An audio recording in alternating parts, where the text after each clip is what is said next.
सवाल है कि भारत के पीछे हाथ मुंह धोकर क्यों ट्रंप पड़ गए हैं। और तो और अब क्या मोदी से बदलवा देंगे जीएसटी कानून।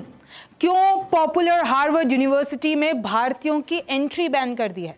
रिमझिम के 5 पॉइंट्स में आपको यही जानना है। सबसे पहला, क्या ट्रंप मोदी से बदलवाएंगे जीएसटी कानून और भारत के पीछे इतना पड़ क्यों गए हैं, क्यों भारत से और मोदी से अपनी दोस्ती भूल गए हैं। दूसरा है, हार्वर्ड में भारतीयों की एंट्री बैन क्यों हो गई है, क्यों अब इस पॉपुलर यूनिवर्सिटी में इंटरनेशनल स्टूडेंट्स नहीं पढ़ पाएंगे।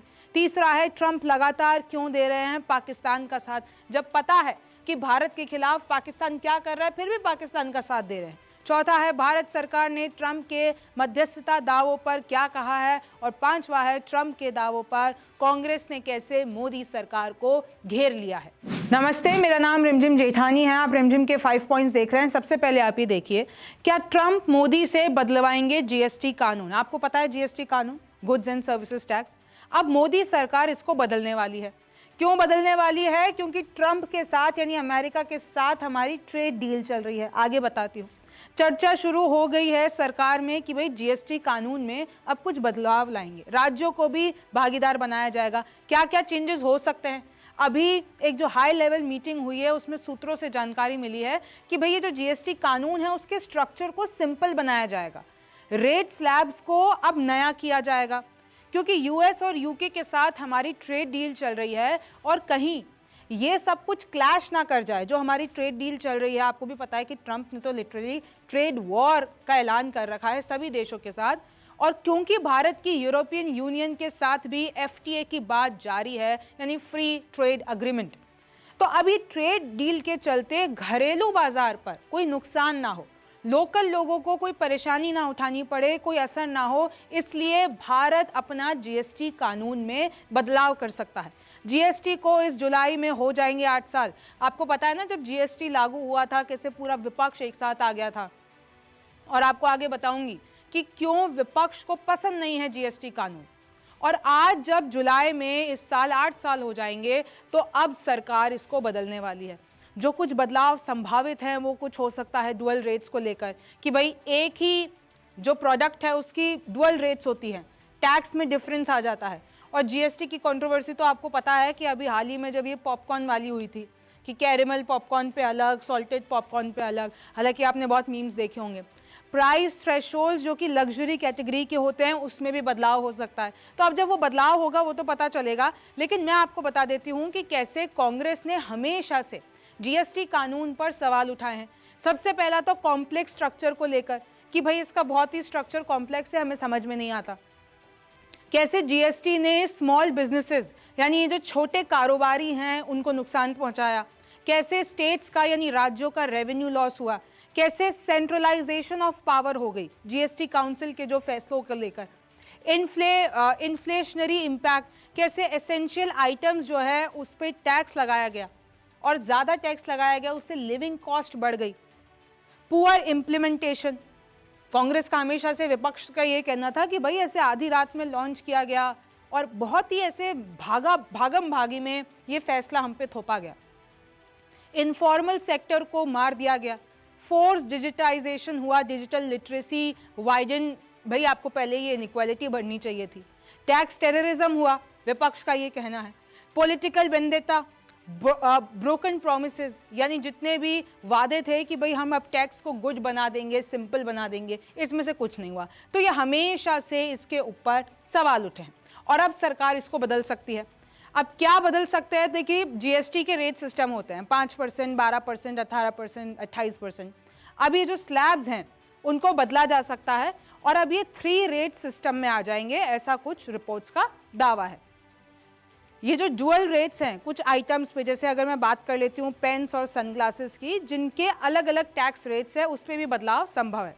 तो ये तो बात हुई सबसे पहली जीएसटी को लेकर। अब दूसरा देख लीजिए कि किस तरीके से हार्वर्ड में अब इंडियन स्टूडेंट्स की एंट्री बैन हो गई है और जो वहां पर अभी 800 बच्चे पढ़ रहे हैं उनको भी डिपोर्ट किया जा सकता है।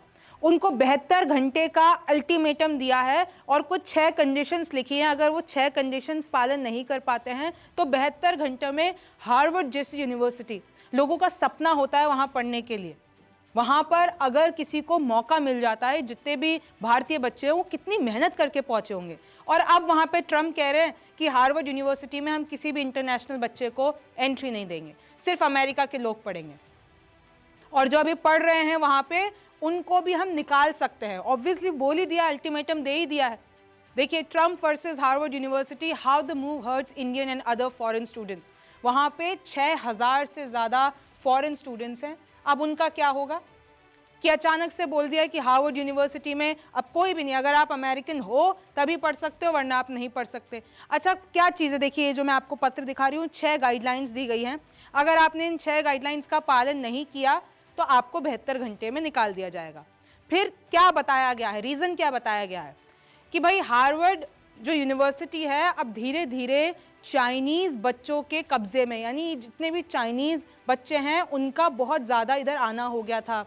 अब चाइना अपना एजेंडा यहाँ से चला रहा है, यहाँ से बच्चे जो हैं वहाँ से चाइना से लोग पढ़ने इधर आते हैं, इधर अपना पूरा एजेंडा चलाते हैं, यहाँ की इंफॉर्मेशन, यहाँ की टेक्नोलॉजी चाइना लेके जाते हैं और फिर अमेरिका को ही बर्बाद करते हैं।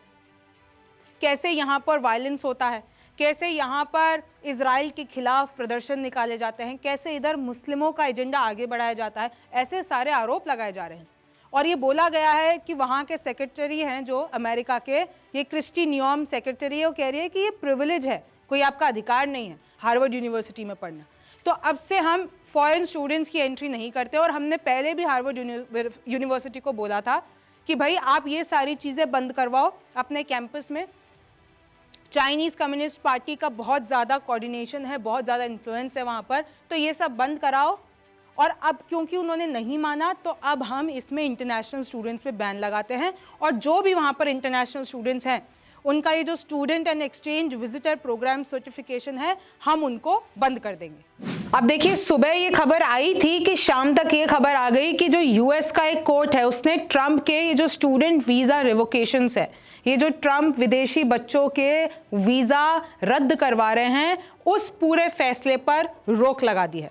यानी कोर्ट ने रोक दिया है कि ट्रम्प प्रशासन ऐसा नहीं कर सकता है, और अब इसकी जांच हो रही है। हालांकि ये हार्वर्ड से रिलेटेड मामला नहीं है, पहले का भी है। आपको भी पता है कि विदेशी छात्रों पे कितना बवाल वहाँ पर ऑलरेडी चल रहा है, और इन लोगों ने विदेशी बच्चों के वीज़ा को रिवोक कर दिया था, बोल दिया था अब अपने अपने देश वापस जाओ।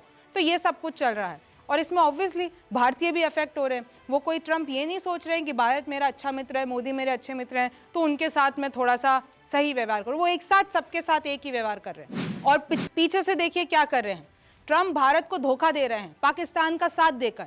उनके साथ, पाकिस्तान के साथ एक मिनरल डील कर रहे हैं, क्योंकि बलूचिस्तान में बहुत ज़्यादा दबाए हुए मिनरल्स हैं।